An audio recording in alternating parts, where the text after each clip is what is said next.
Baik, jadi Allah SWT Maha berkuasa. Di saat ketika Firaun mencari bayi yang bakal menghancurkan kerajaan dia, Allah Ta'ala hantar bayi tersebut. Allah Ta'ala hantar bayi tersebut dalam istana dia. Bahkan dia yang jaga, dia yang menjadi asbab membesarkan Musa AS dalam istana dia. Baik, kita ringkaskan cerita sebab kita nak cerita kepada sifat Bani Israel. Baik, akhirnya tuan-tuan yang mulia, Bani Israel tadi, kita ringkaskan kisah Musa AS.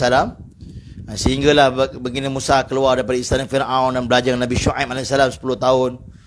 Kemudian kahwin dengan anak Nabi Syuaib, Safurah binti Syuaib AS.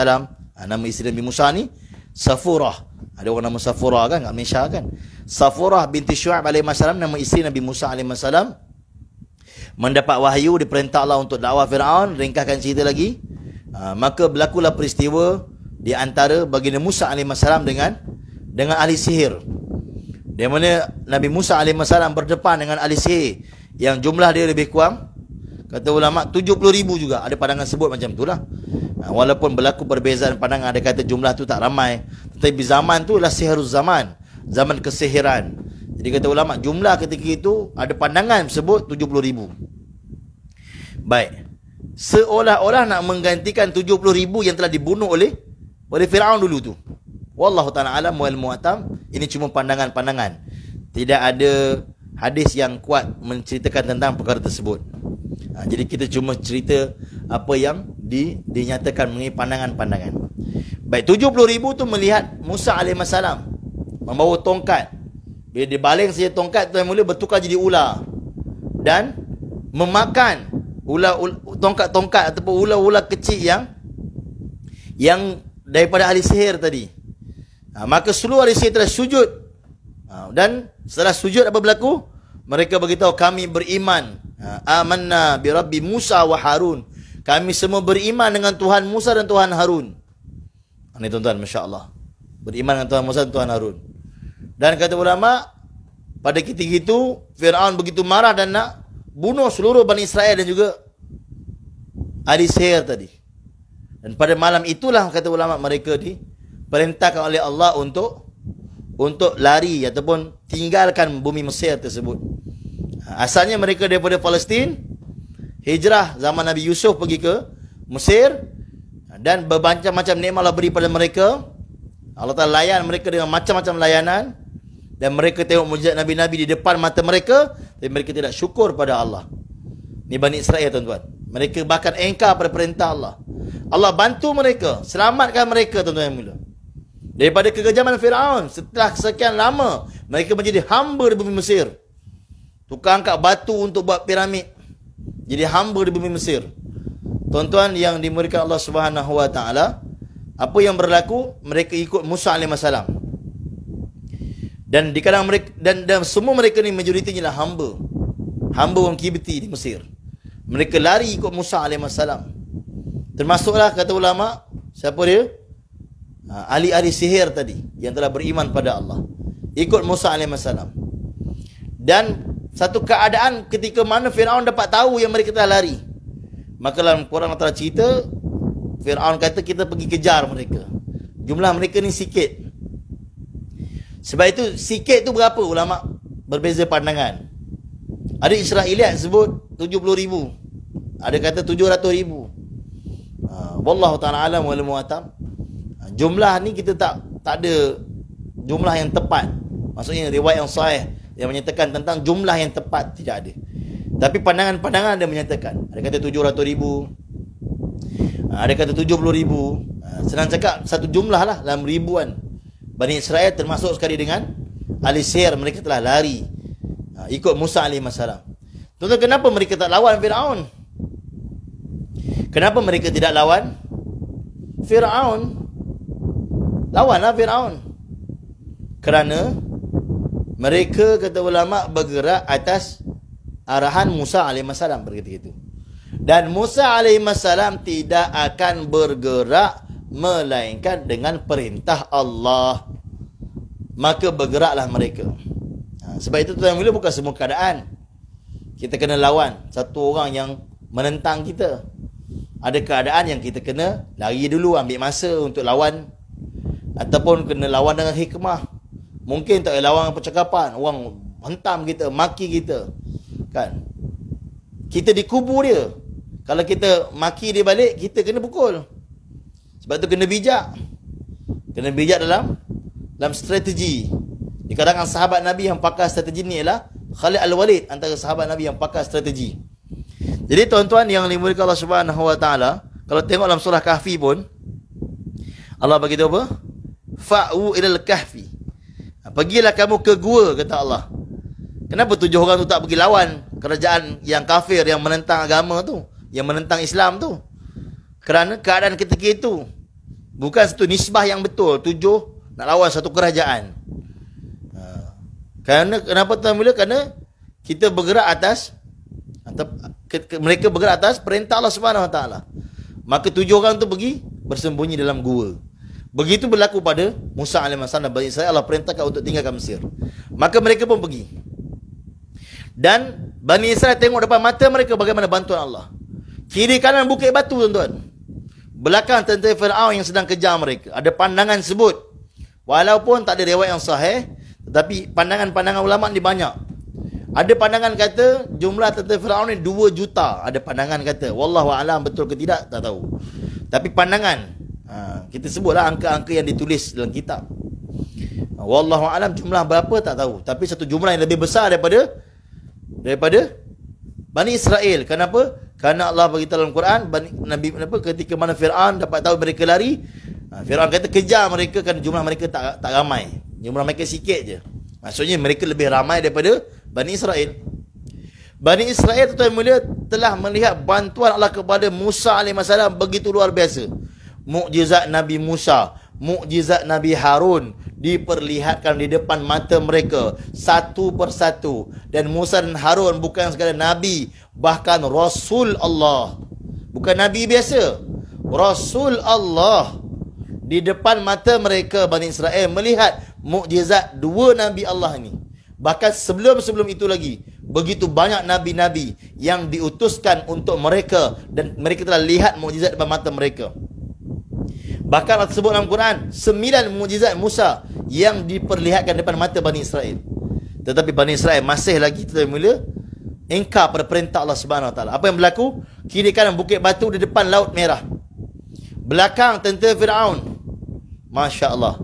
Bani Israel, tuan-tuan mulia, walhal di depan mata mereka sebelum ini Allah dah bantu macam-macam dah. Allah telah beri bantuan kepada Musa alaihissalam begitu banyak. Tapi tetap iman mereka tak yakin pada Allah. Walhal Nabi bersama mereka. Mereka kata apa? Inna lamudrakun. Wahai Musa, tersusullah kita hari ini. Mati kita hari ini. Terperangkap kita hari ini. Menyesal kami dengan cakap engkau. Habislah kita, mati kita Musa. Silap betul kami ikut cakap engkau. Ini yang berlaku, tuan-tuan mulia. Bila mana kita dianjurkan untuk bawa umat kepada perintah Allah. Tuan-tuan mulia, perintah Allah Subhanahu Wa Taala ini, kita tunaikan perintah Allah. Adakah kita nak Allah dengar cakap kita? Kita tunaikan perintah Allah untuk gembirakan Allah, untuk mendapat redha Allah. Hari ini ramai orang tunaikan perintah Allah untuk seakan-akan nak Allah dengar cakap dia. Sehingga kan bila dia semayang, dia minta sesuatu dia tak dapat, dia akan kata, ya Allah, aku dah semayang, kenapa aku tak dapat benda yang aku nak? Allahu Akbar. Tuan-tuan, kita tunaikan perintah Allah untuk sukakan Allah. Kita ni hamba, kita bukan raja. Berapa ramai sahabat Nabi yang mati, yang mana mereka ni orang yang begitu menyempurnakan perintah Allah, mati dalam keadaan keinginan mereka, hajat mereka, kemahuan mereka tersimpan di dada-dada mereka, tak dapat disempurnakan. Mereka dalam mentaati perintah Allah begitu luar biasa. Nak bandingkan kita langit dengan bumi, sahabat Nabi. Tetapi tak ada satu sahabat pun kata, ya Allah, aku dah sempurnakan perintah Engkau, ya Allah. Dah bagi dah segala-galanya untuk Engkau. Harta, masa, terus dah bagi semua pada Engkau, ya Allah. Tapi kenapa apa yang aku nak tak dapat? Tak ada. Sebab mereka faham menyempurnakan perintah Allah, taat perintah Allah untuk sukakan Allah, untuk gembirakan Allah. Hari ini kita buat perintah Allah, tak dapat satu perkara kita nak, kita kata, aku dah semayang dah, tak dapat pun. Astaghfirullah. Bani Israel depan mata mereka nampak Nabi-Nabi punya mukjizat. Ketika mana di depan lautan, kiri kanan bukit batu, belakang tentera Firaun, mereka masih lagi kata walhal Nabi bersama mereka, inna lamudrakun, mati kita Musa, menyesal ikut engkau. Musa alaihi salam, satu orang Nabi Allah. Musa alaihi salam beritahu, kalla, sekali-kali tidak. Inna ma'iya rabbi sayahdin, sesungguhnya Allah bersama aku dan akan memberi petunjuk kepada aku. Allah perintahkan apa? Faqul natrib bi'asakal bah, wahai Musa, ketuklah lautan dengan tongkatmu. Ketuk lautan dengan tongkat. Subhanallah. Lautan terbelah 12 lorong. Kenapa 12? Telah diceritakan pada pertemuan yang lalu, kerana Bani Israel tak nak kongsi. Kan? Air pun keluar 12 mata air. Kerana mereka 12 suku. Tuan-tuan, Musa alaihissalam kenapa ketuk laut? Kenapa Musa alaihissalam tak patah balik? Baling tongkat di depan Firaun. Jadi ular, dan ular tu makan Firaun dan tentera dia, dan akhirnya Musa dapat gulingkan kerajaan dan jadi pemerintah di Mesir. Kenapa tak buat macam tu? Kerana Musa alaihissalam Nabi Allah, tidak bergerak dengan pandangan sendiri, tetapi bergerak dengan wahyu daripada Allah. Pada pandangan saya macam ni, macam ni, macam ni. Itu kita. Tapi Nabi Allah tidak akan bergerak dengan pengalaman. Nabi Allah bergerak dengan perintah Allah. Dia tak pakai pengalaman. Dia tak kata pengalaman saya dulu kalau baling tongkat jadi ular. Balinglah tongkat jadi ular, makan Firaun dan tentera, selesai masalah. Tidak. Nabi Allah tidak bergerak dengan pengalaman. Mereka bergerak dengan wahyu daripada Allah. Allah wahyukan perintah ketuk laut. Benda yang bertentangan dengan fikiran manusia. Bahkan tak ada pengalaman. Sebelum itu Musa ketuk laut terbelah, tak ada pengalaman. Yang sebelum itu ketuk batu, keluar mata air. Ketuk batu, keluar ulat di daun yang hijau. Baling tongkat jadi ular, itu pengalaman. Tapi ketuk laut terbelah tak ada dalam pengalaman. Tapi ada dalam perintah Allah pada ketika itu, pada saat itu. Maka Musa telah sempurnakan perintah Allah. Allah telah beri bantuan pada mereka. Ketuk laut terbelah 12 lorong. Maka berjalanlah, tuan-tuan yang mulia, kata ulama, Bani Israel mengikut suku-suku mereka, 12 lorong tadi. Dan yang terakhir, kata ulama, kalau Ibnu Katsir sebut dalam kitab Bidayah wa Nihayah, yang terakhir ialah Jibril alaihissalam. Dan Jibril ni, kata ulama, pada ketika itu telah menaiki kuda betina. Telah menaiki kuda betina. Ada pun Firaun di depan sekali, dia pacu kuda dia. Kan? Firaun ni dia bukan naik kuda macam kita naik tu, naik kuda macam kita naik biasa tu. Firaun ni dia naik kuda, belakang dia macam kereta, macam ada papan, ada roda. Dia berdiri atas papan tu, pegang tali. Dia macam kereta kuda, tapi kereta kuda yang kecil. Dia ada papan, dia pegang tali macam tu, dia pacu. Okey. Baik, kata Imam Ibnu Katsir dalam kitabnya Bidayah wa Nihayah, ketika mana Firaun menghampiri laut dan Bani Israil dah hampir nak melepasi laut dah. Maka ketika itu perasaan datang dalam diri Firaun. Insting dia, perasaan dia, rasa dia kan. Dia dapat rasa bahawa laut ni akan tertutup. Laut ni akan tertutup. Namun tuan-tuan yang mulia, pada ketika itu, kata ulama, Jibril alaihissalam menunggang kuda betina, yang kuda itu telah dilihat oleh kuda jantan yang ditunggang Firaun. Maka kuda dia telah terjun dekat dalam laut tadi, yang ketika itu belum tutup lagi. Tapi hampir-hampir nak tutup. Bila terjun je, tuan-tuan yang mulia, maka pengikut dia, tentera semua terjun sekali. Dan bila terjun saja, Firaun dapat satu keyakinan bahawa laut ni terbuka untuk kita. Kita akan selamat ni. Dia beritahu kepada tentera dia, kamu semua jangan risau, kita akan selamat. Dan akhirnya, tuan mulia, di depan mata Bani Israel, Allah tenggelamkan Firaun dan seluruh bala tentera dia.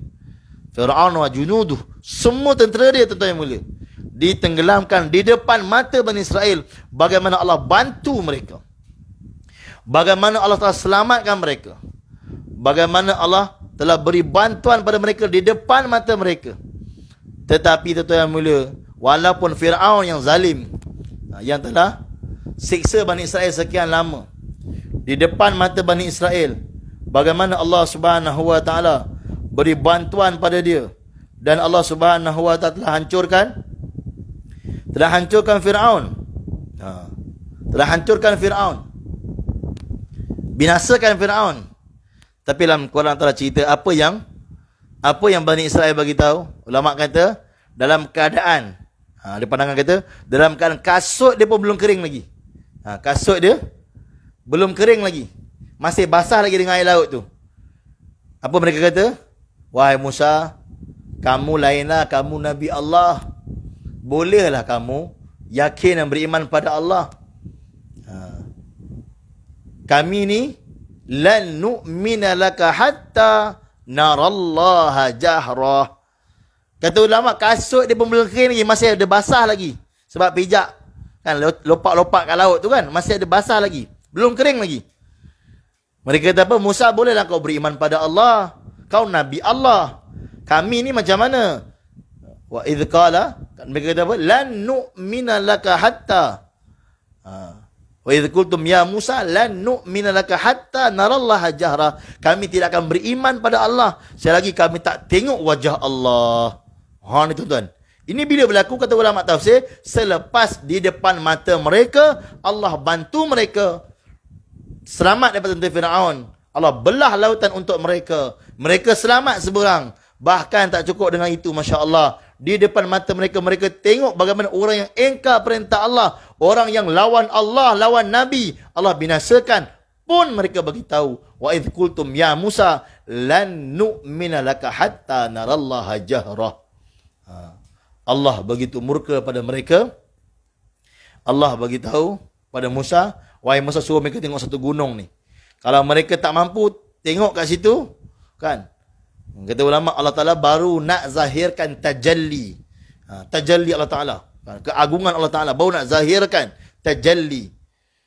Pecah bukit tu. Sa'iqa, dan pingsan mereka. Tajalli. Pingsan mereka. Masya Allah.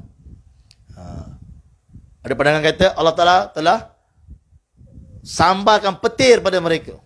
Mereka mati dan hidup semula. Pun masih lagi mereka ingkar perintah Allah Subhanahu Wa Taala. Ini keadaan yang berlaku pada Bani Israel.